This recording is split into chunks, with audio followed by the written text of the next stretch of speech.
Good morning, students.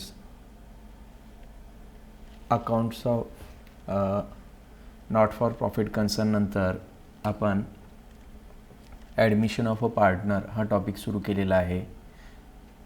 या टॉपिकमध्ये आपण काही प्रॉब्लेम्ससुद्धा सोडवलेले आहेत.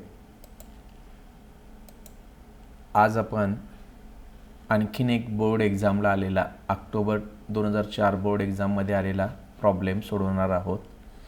तुमच्या स्क्रीनवर तो प्रॉब्लेम आलेला आहे. व्हिडिओ पॉज करून तुम्ही हा प्रॉब्लेम लिहून घ्या.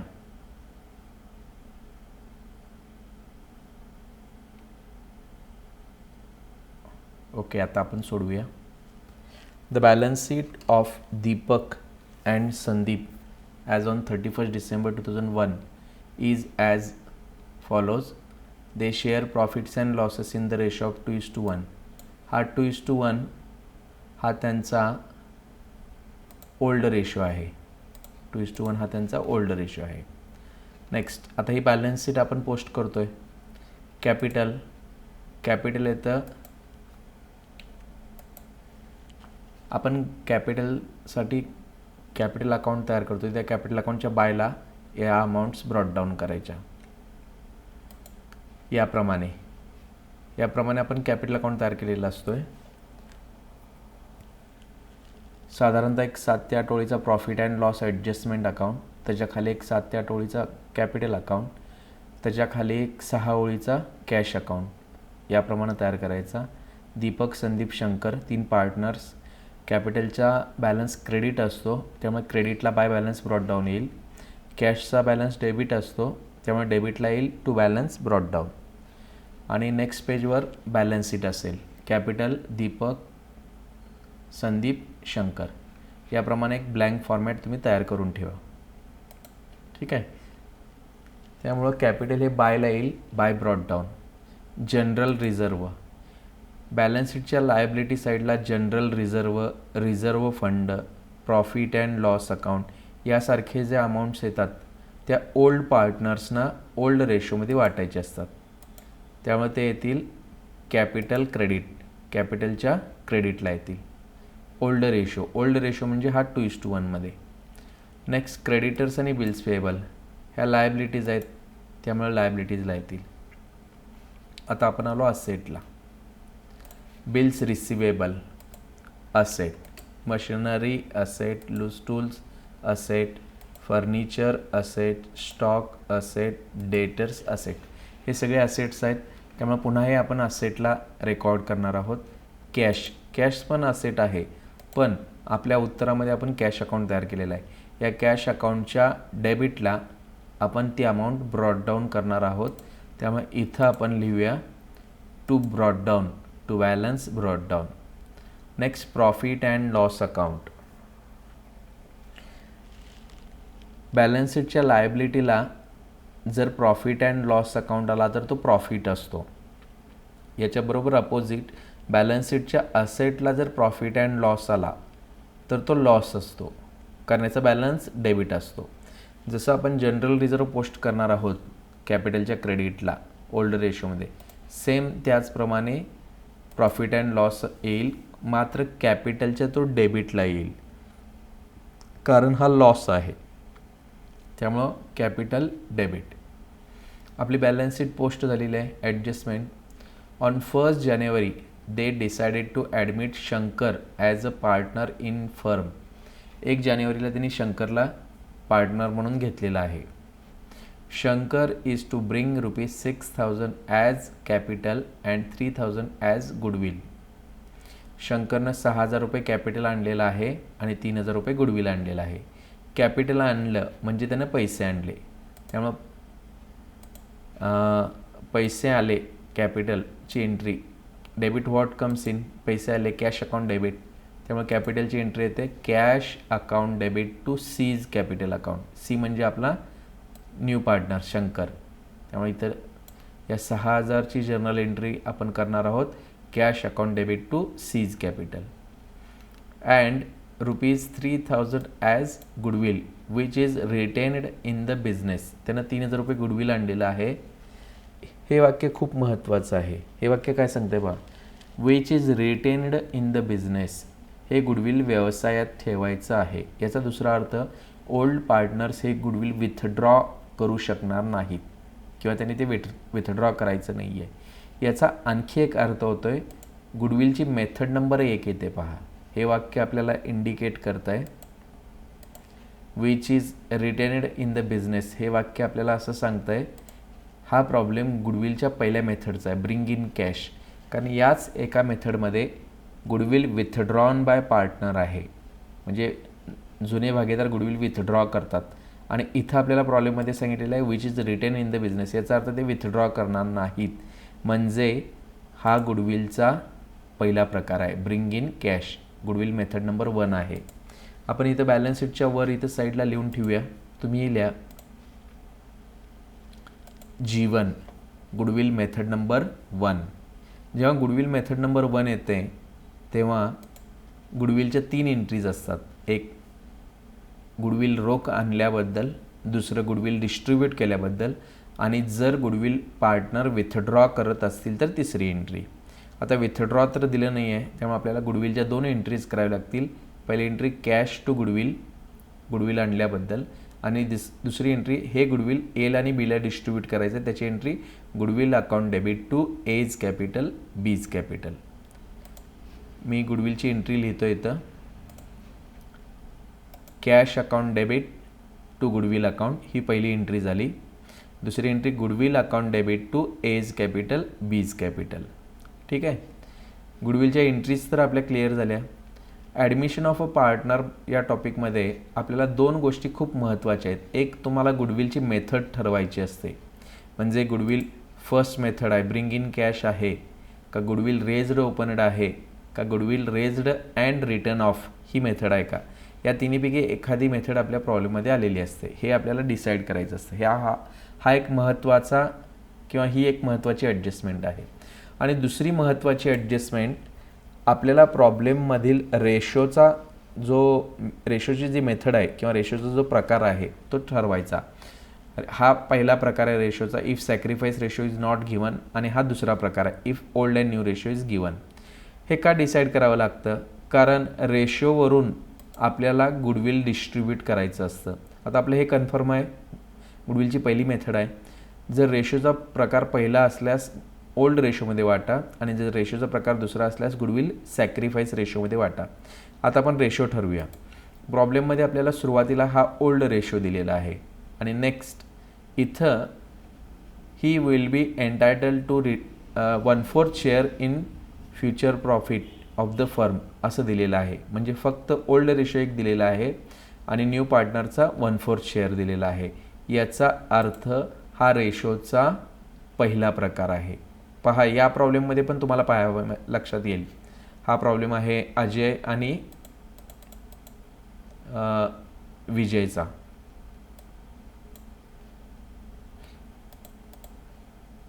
हे रेशो कसे कॅल्क्युलेट करायचे याचा पहिला एक व्हिडिओ तयार केलेला आहे मी.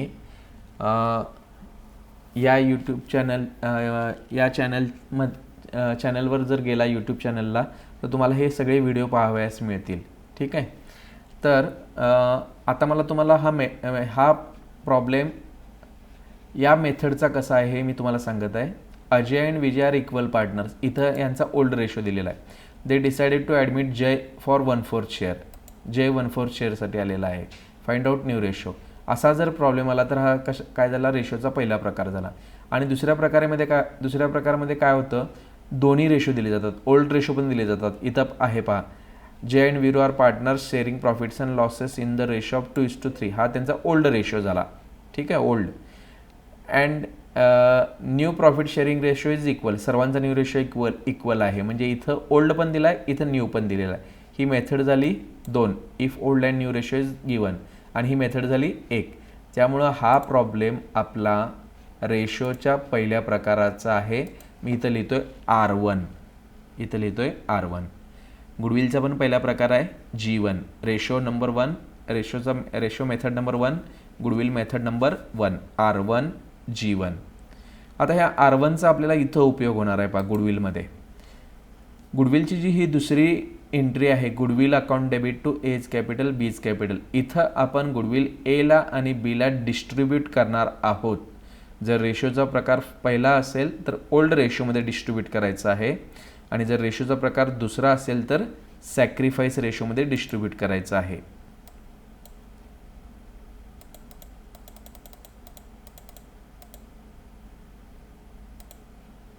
रेशोचा प्रकार पहिला असल्यास ओल्ड रेशोमध्ये आणि रेशोचा प्रकार दुसरा असल्यास सॅक्रिफाईस. या प्रॉब्लेममध्ये हा ओल्ड रेशोमध्ये येणार पहिला प्रकार आहे. त्यामुळं हे जे गुडविल आहे goodwill to A's capital B's capital हे ओल्ड रेशो 2:1 या रेशोमध्ये आपण डिस्ट्रीब्यूट करणार आहोत. 2:1 या रेशोमध्ये आपल्याला हे गुडविल डिस्ट्रीब्यूट करायचं आहे. गुडविलची ॲडजस्टमेंट संपलेली आहे. Next number 2, 50% of general reserve is to be retained as reserve for doubtful debts. 50% general reserve is to be retain as reserve for doubtful debts. ठीक आहे. जनरल रिझर्व हा एक शिल्लक नफा आहे. हा आपण कॅपिटलच्या क्रेडिटला घेणार आहोत म्हणजे एला आणि बीला डिस्ट्रीब्यूट करणार आहोत. पण इथं ॲडजस्टमेंटमध्ये काय सांगतात 50% जनरल रिझर्व हा RDD म्हणून रिटेन करा, व्यवसायात शिल्लक ठेवा. ठीक आहे. आता ही ॲडजस्टमेंट आपण कशी करणार आहोत पहा. आपल्याला प्रॉब्लेममध्ये जनरल रिझर्व दिलेला आहे एकूण 12,000 दिलेला आहे. प्रॉब्लेममध्ये जर्नल रिझर्व 12,000 दिलेला आहे. त्यातला 50% म्हणजे 1/2 येतो 6,000. नेक्स्ट 1/2 6,000. हा काय करायचा आहे distribute among A and be in 2:1 ratio. हा दोघांना वाटायचा एला आणि बीला. ए बी म्हणजे कोण ओल्ड पार्टनर्सना. हा ओल्ड रेशोमध्ये 2:1 मध्ये डिस्ट्रीब्यूट करायचा. आणि ॲडजस्टमेंटमध्ये सांगितल्याप्रमाणे 50% general reserve is to be retained as RDD. हा RDD म्हणून रिटेन करायचा आहे. त्यामुळं 50% म्हणजे 50% 1/2 6,000 show on liability side of balance sheet. 6,000 आपण बॅलन्स शीट लायबिलिटीला दाखवणार आहोत. ही ॲडजस्टमेंट तुम्हाला समजली असेल. मी पुन्हा एकदा रिपीट करतो. ॲडजस्टमेंट आहे जनरल रिझर्वच्या संदर्भात. ही ॲडजस्टमेंट आली नसती तर आपण जनरल रिझर्व 12,000 एला आणि बीला डिस्ट्रीब्यूट केलं असतं. ह्या ॲडजस्टमेंटमुळं आपण एला आणि बीला 12,000 न डिस्ट्रीब्यूट करता 6,000 डिस्ट्रीब्यूट करणार आहोत. का 6,000 डिस्ट्रीब्यूट करणार आहोत तर 12,000 पैकी 1/2 म्हणजे 50% आपण ॲज RDD म्हणून रेकॉर्ड करणार आहोत म्हणजे रिटेन करणार आहोत. त्यामुळे ते लायबिलिटी साईडला आपण लिहिणार आहोत 50% जनरल रिझर्व आणि उरलेली 50% 6,000 एला आणि बीला 2:1 या रेशोमध्ये डिस्ट्रीब्यूट करणार आहोत. ठीक आहे. हे प्रॉब्लेम सोडवताना आपण आणखी डिटेलमध्ये याच्यावर चर्चा करू. Next furniture is to be depreciated. Depreciation आपण असेटला मायनस करतोय त्यामुळे याचा पहिला इफेक्ट A- आणि डेप्रिसिएशन इज आवर लॉस आणि लॉस आपण डेबिटला नोंदवतोय त्यामुळं A- डेबिट येईल. याची एक टिक मार्क करूया आपण फर्निचरसाठी. फर्निचरला मी हायलाईट केलेलं आहे. Next stock is to be valued at ₹7,000. स्टॉकची किंमत 7,000 रुपये झाली. स्टॉकची किंमत किती आहे 6,000 रुपये. पहिला स्टॉकला टिक मार्क करा. 6,000चा स्टॉक 7,000 रुपये झाला. किंमत वाढली का कमी झाली? करेक्ट वाढली. Increase in value of asset. जेव्हा increase in value of asset असतं तेव्हा आपण असेटला प्लस करतो. आणि हा आपला फायदा असतो. त्यामुळे तो आपण क्रेडिटला नोंदवतो. Next creditors of ₹1,100 are not likely to claim and hence should be written off. क्रेडिटर्सपैकी 1,100 रुपये यांचा क्लेम येणार नाही आहे त्यामुळे ते रिटर्न ऑफ म्हणजे काढून टाका असं म्हणतात. क्रेडिटर्समधून 1,100 रुपये काढून टाका. क्रेडिटर्स असतात लायबिलिटीला त्यामुळे पहिला इफेक्ट येईल L-. आता लायबिलिटी क्रेडिटर्समधून 1,100 रुपये वजा झाले याचा अर्थ आपलं देणं कमी झालं म्हणजे आपला प्रॉफिट. त्यामुळे तो प्रॉफिट नफा आपण क्रेडिटला नोंदवणार आहोत L- क्रेडिट. याची एक टिक मार्क करूया आपण क्रेडिटर्सला. क्रेडिटर्स इनर कॉलमला येतील. आपला प्रॉब्लेम वाचून पूर्ण आपण झालेला आहे. आता आपण सोडवणार आहोत. याप्रमाणे एक ब्लँक फॉर्मॅट तुम्ही तयार केलेला असेलच. ठीक आहे. आता आपण प्रॉब्लेम सोडवायला सुरुवात करूया.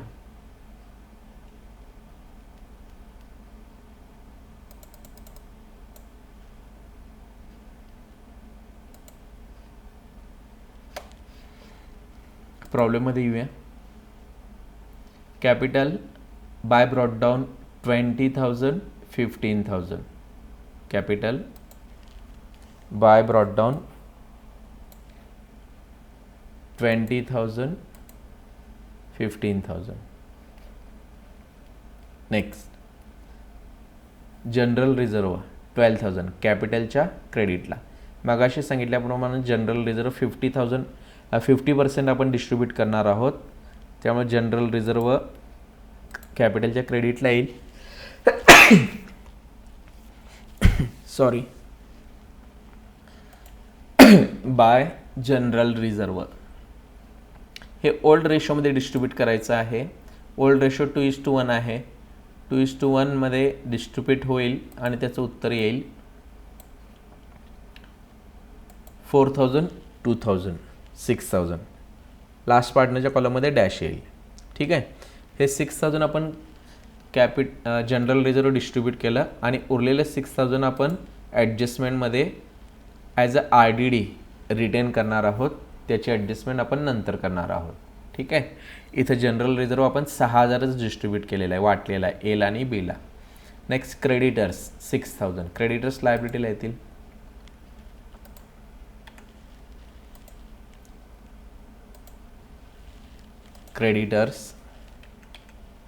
क्रेडिटर्सला टिकमार्क आहे त्यामुळे इनरला येतील 6,000. Bills payable लायबिलिटीला 2,000. टिकमार्क नाही आहे. आउटरला येतील ₹2,000.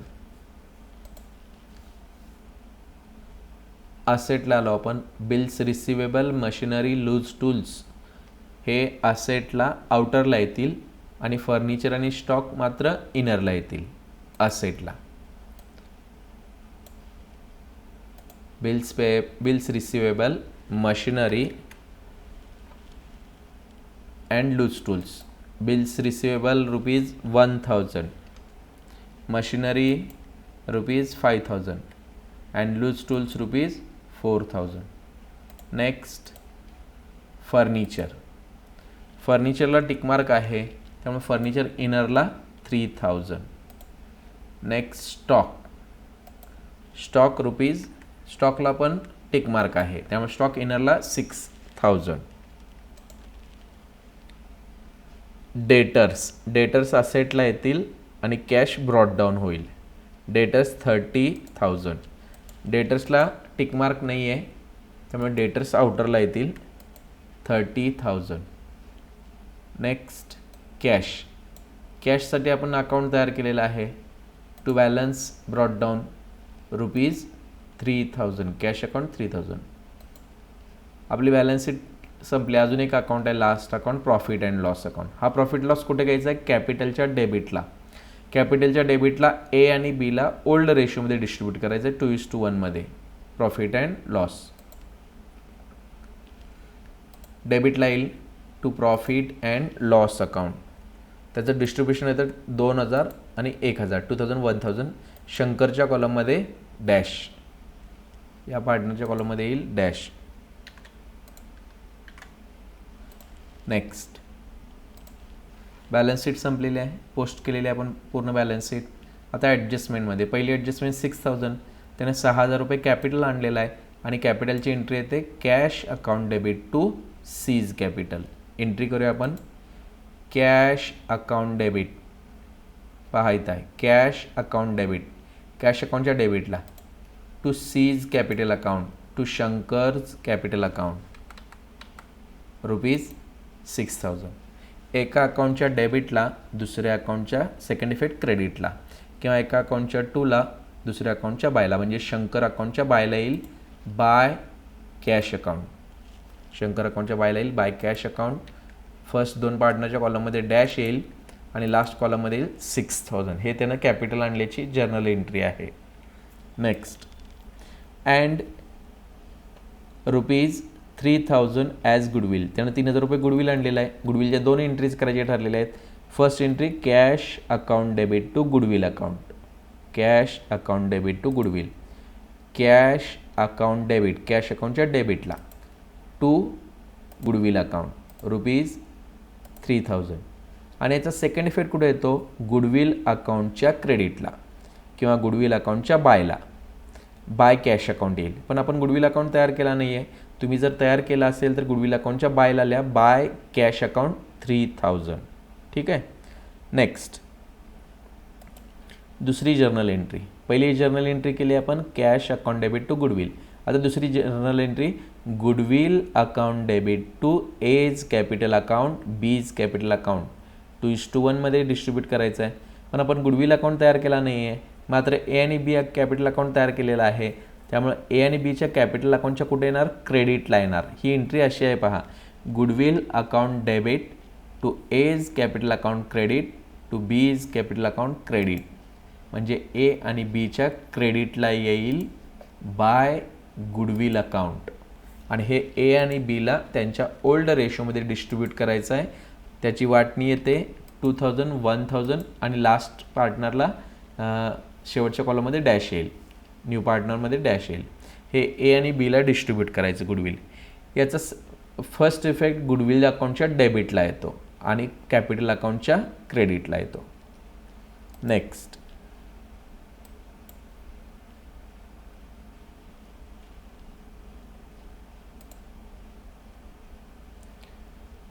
$50% of general reserve is to be retained as RDD. 50% general reserve RDD दाखवायचं आहे. RDD म्हणून रिटेन करायचं आहे. ठीक आहे. आपण इथं 50% म्हणजे 6000 डिस्ट्रीब्यूट केलं एल आणि बीला. आता राहिलेलं 6000 रुपये जनरल रिझर्व शिल्लक नफा काय करायचं आहे? Show on liability side of balance sheet. Balance शीटच्या लायबिलिटी साईडला आपण दाखवणार आहोत. पुन्हा आपण बॅलन्स शीटमध्ये येऊया. लायबिलिटी साईडला लिहा 50% general reserve ₹6000. 50% general reserve ₹6000. Next, ही ॲडजस्टमेंट संपली. Third and fourth adjustment, furniture depreciate असेटला मायनस करायचं आहे आणि डेबिटला रेकॉर्ड करायचं आहे. स्टॉक असेटला प्लस करायचा आहे आणि हा प्रॉफिट आहे त्यामुळे क्रेडिटला आपण रेकॉर्ड करणार आहोत. Furniture and stock. Furniture less depreciation 10%. 10% calculate करायला खूप इझी आहे. एक 0 घालवायचा, आउटरला 2700 आणि स्टॉक व्हॅल्यूड ₹7000. स्टॉकची किंमत 7000 रुपये झाली त्यामुळे 7000 तुम्ही काय करायचं आहे? आउटरला मांडायचं आहे. पहा, stock is to be valued ₹7000. स्टॉकची किंमत 7000 रुपये झाली. बरेच विद्यार्थी इनरला 7000 मांडतात आणि 7 आणि 7 13,000 आउटरला मांडतात. ते ट्रीटमेंट चुकीचे आहे. 7000 आउटरला येतील. 6000चा स्टॉक 7000 झाला. याचा अर्थ स्टॉकमध्ये 1000 रुपये इन्क्रीज झाले, वाढले म्हणजे ते आपण ॲड करणार. Add increase 1000. आणि हे जे 1000 रुपये इन्क्रीज झाले हा आपला प्रॉफिट आहे, फायदा आहे. हे जे डिक्रीज झालं आहे तो आपला लॉस आहे, तो आपण डेबिटला रेकॉर्ड करणार आहोत. त्यामुळे डेबिटला येईल टू फर्निचर अकाउंट ₹300 आणि क्रेडिटला येईल correct by stock account ₹1000. Next, creditors return of 1100 रुपये क्रेडिटर्स काढून टाका. क्रेडिटर्स लायबिलिटीला असतात L मायनस आणि हा आपला प्रॉफिट आहे त्यामुळे तो क्रेडिटला येईल. क्रेडिटर्स लायबिलिटीला येऊया आपण. लेस रिटर्न ऑफ ₹1100, आउटरला 4900. 6000 रुपये देणं 4900 झालं म्हणजे 1100 रुपयानं देणं कमी झालं. हा आपला फायदा आहे आणि आपण फायदा बायला रेकॉर्ड करतो इथं P&Lच्या बायला. त्यामुळे बायला येईल by creditors. Rupees 1100. By creditors rupees 1100. Prepare P&L adjustment account. ठीक आहे, आपला प्रॉब्लेम संपलेला आहे. आता प्रॉब्लेम संपल्यानंतरच्या स्टेप्स पहा. आपण कॅपिटलची एंट्री केली आहे, गुडविलची एंट्री केलेली आहे, P&L ॲडजस्टमेंट तयार केलेला आहे. या स्टेप्स आहेत पहा. पहिली स्टेप याच्यामधली P&L ॲडजस्टमेंट क्लोज करा. या अकाउंटला येणारा फरक ओल्ड पार्टनर्सना ओल्ड रेशोमध्ये वाटा. चला क्लोज करूया. P&L adjustment. कोणत्या साईडची टोटल जास्त आहे? साहजिकच क्रेडिटची टोटल जास्त दिसते. मी क्रेडिटची टोटल करतो आहे 2100. ही टोटल डेबिटला येईल 2100. आणि या 2100मधून 300 मायनस होतील. येणारं उत्तर आपला प्रॉफिट असेल 1800.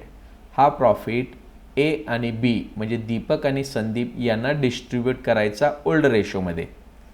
त्यामुळे मी इथं लिहितो आहे टू कॅपिटल अकाउंट दीपक 2/3 हा त्याचा ओल्ड रेशो आहे, संदीप 1/3. 2/3 आणि 1/3मध्ये डिस्ट्रीब्युशन येतं 1200 600. 1200 600 हे डिस्ट्रीब्युशन. इथं टू कॅपिटल लिहिलेलं आहे म्हणजे हे येईल कॅपिटलच्या क्रेडिटला. टू कॅपिटल कॅपिटलच्या बायला येईल by profit and loss adjustment account. By profit and loss adjustment account. Deepak rupees 1200 हे आहेत ते आणि Sandeep rupees 600. Last partner last column dash. Next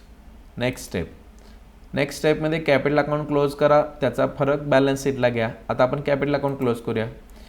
जर तुम्ही ऑब्झर्व केलं तर तिन्ही पार्टनरचं कॅपिटल क्रेडिटला जास्त आहे, त्यामुळे क्रेडिटची टोटल जास्त आहे. आपण टोटल करूया प्रत्येक पार्टनरची. फर्स्ट पार्टनरची टोटल येते 27,200. नेक्स्ट पार्टनर 18,600 आणि लास्ट पार्टनर 6,000. ही टोटल आपण डेबिटला मांडणार आहोत.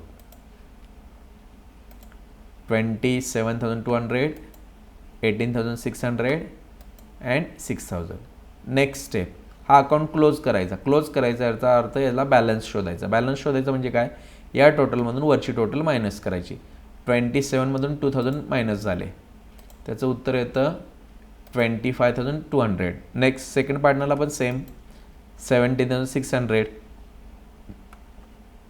शंकरच्या कॉलममध्ये 6,000 टोटल आहे, वर काही नाही आहे. 6,000मधून 0 गेले, उत्तराला सेम 6,000.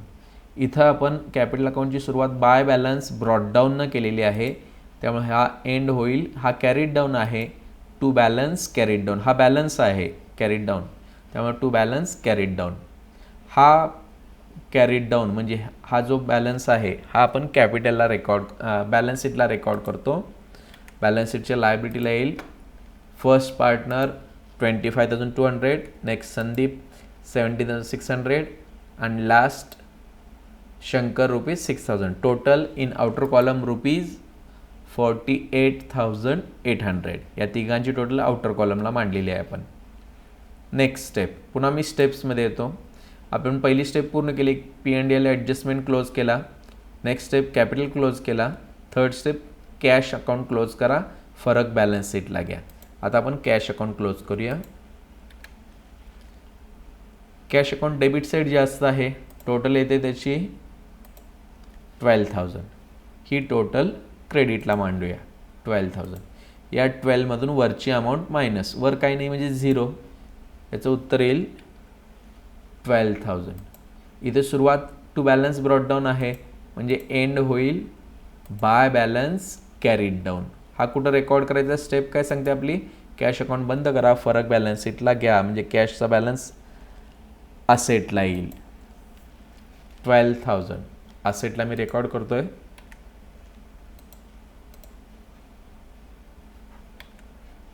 कॅश 12,000. असेटला आले कॅश 12,000. नेक्स्ट स्टेप काय पाहूया. कॅश अकाउंट क्लोज करा, बॅलन्स शीट टॅली येईल. आपल्या सगळ्या स्टेप्स पूर्ण झालेल्या आहेत. आता लास्ट स्टेप आहे, आपल्याला बॅलन्स शीट क्लोज करायची आहे. मी टोटल चेक करून बघतोय.